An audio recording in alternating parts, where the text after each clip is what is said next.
amazing morning at the coffee shop.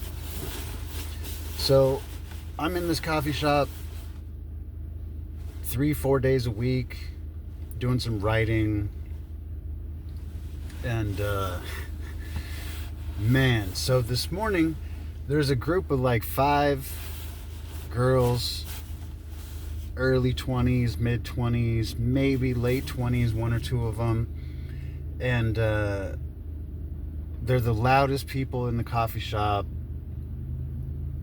It's like the coffee shop isn't part of the local church officially, but it's like the local regular morning meeting place for a lot of these folks from this big local church organization. So it's like, I like going there because people are dressed nice, it's professional people, it's not like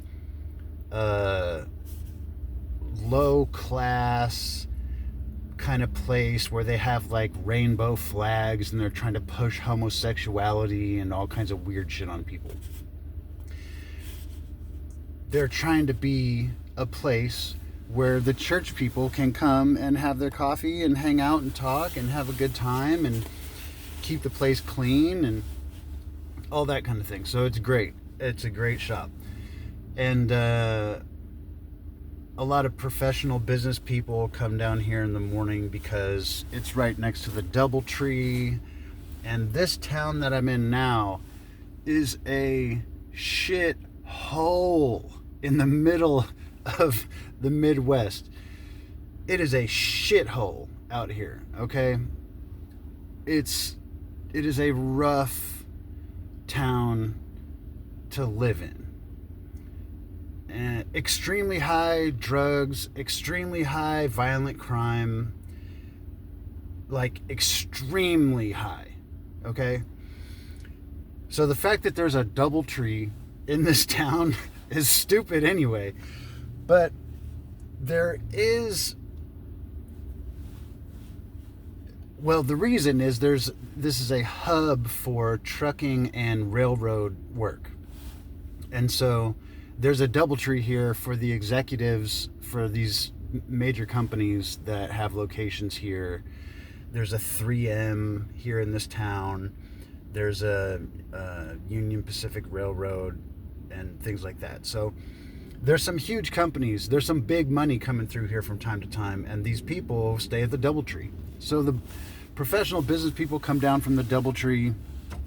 The church people come and have their a lot of them are doing like one-on-one meetings in the morning where they're trying to they're recruiting basically. They're like, if a new person goes to the church and they fill out the greeting card, I'm a new person, I'm interested in finding out what you guys have to say about Christianity and whatnot. They'll get that person, they'll meet with them, and they'll bring them here to the coffee shop. So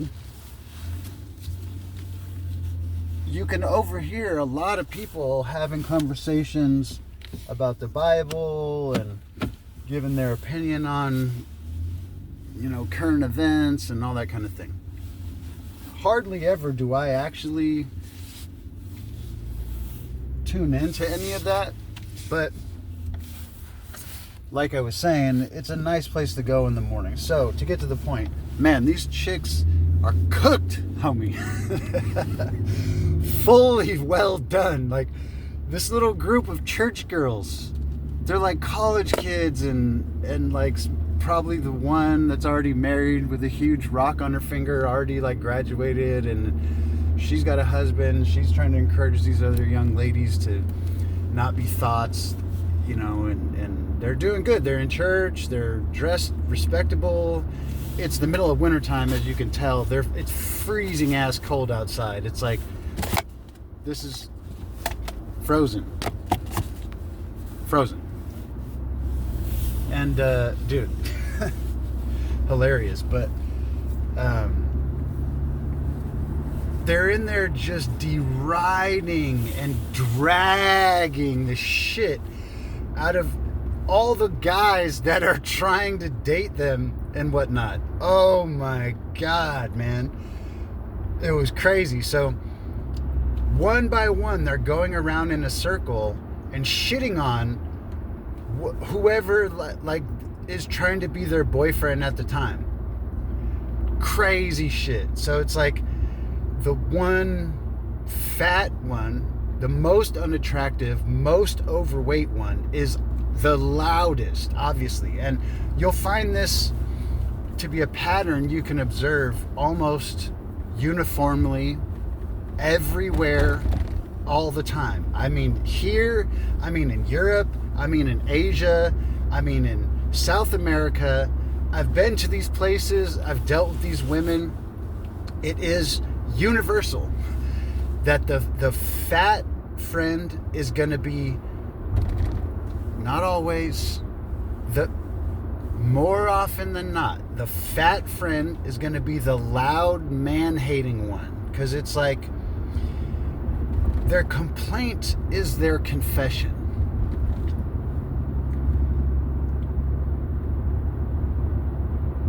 It's amazing how inverted women are as a group. Obviously, there's some diamonds in the rough, there's some unicorns and all that, but they're unicorns. They're diamonds in the rough. They're not normal. They're the upper echelon, highest level, cream of the crop of women, and they're to be identified as such and treated as such. But for the most part, what you will find is exactly what I observed this morning, which is there's a group of chicks getting together, even the ones that are like going to school at the local church college and going to church and going to the church coffee shop and having little morning like get-togethers where they can be around the church people and do that. They're sitting there dragging the men that are trying to be considering them for, like, these men are considering taking these chicks on as a responsibility. And these chicks are getting together to go out in the morning and spend money to drag and shit on these guys. And they're not even good looking, dude. They don't work out. They're fat. They're pretty stupid. They're loud. They have very little self-awareness or self-control. So I'm sitting there and I'm reading and I'm writing and I'm trying to kind of stay focused on some of the stuff that I'm putting on paper this morning.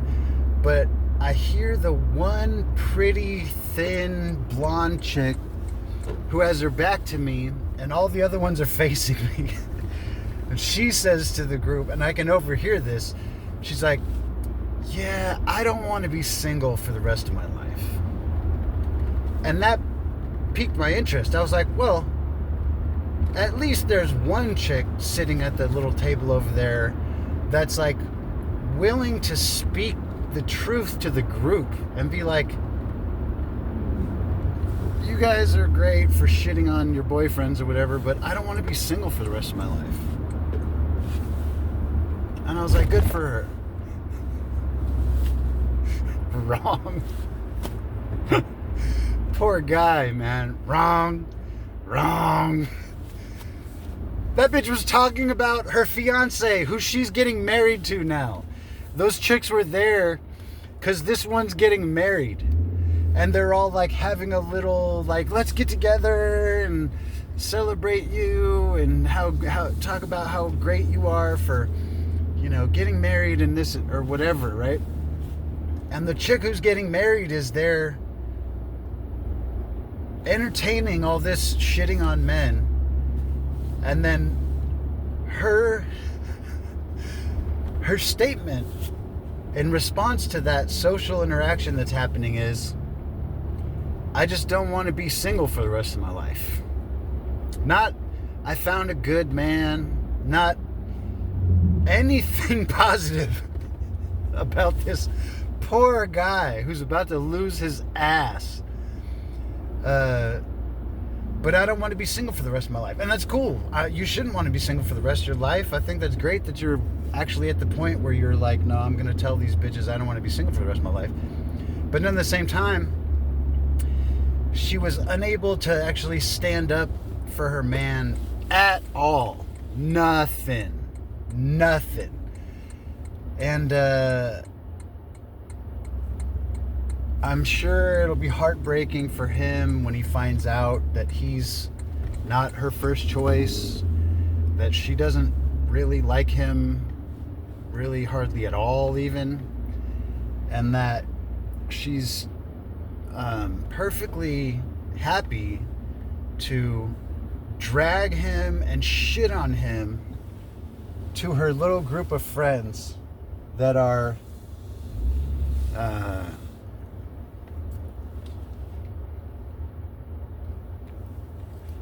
unintelligent, unattractive, have bad attitudes, and are actually doing a solid job of trying to keep her single.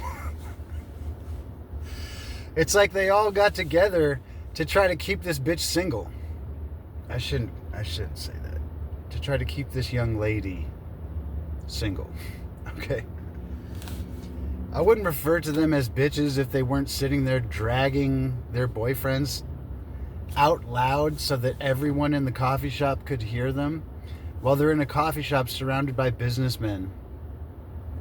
They're the only women in there. There isn't a single woman in there saying anything positive about her husband or her boyfriend or anything out loud. There's only 5 women in there, and all 5 of them have gathered together in a little gaggle of chicken heads so that they can make themselves the loudest people in the building and shit on the men that are about to sustain their existence. Amazing, man. So, ladies, your fat friend is going to try to keep you single. Your ugly friends are going to try to keep you single. Your dumb friends are going to try to keep you single. If you have one friend who's fat and loud and dumb, you probably should just stop being friends with her. She'll drag you down in your life in general, in the same ways that she drags you down in your interpersonal relationships with men specifically. So there's a saying, the way you do anything is the way you do everything. And people are in a constant state of flux. There's no such thing as standing still. You're either getting stronger or you're getting weaker. You're either getting better or you're getting worse. There is absolutely no such thing as maintaining exactly the same level of everything. And that's just a caveat to say, like, dude, these hoes are dangerous, man. They're dangerous to you, to even allow them to be your friends. So if you want to be a quality, high value woman, whatever you think that is, don't have friends that are fat slobs. Don't have friends that are loudmouth idiots.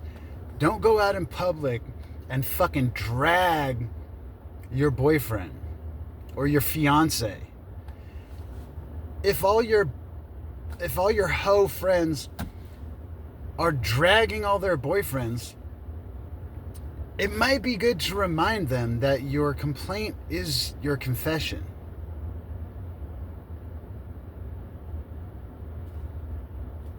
Be careful out there.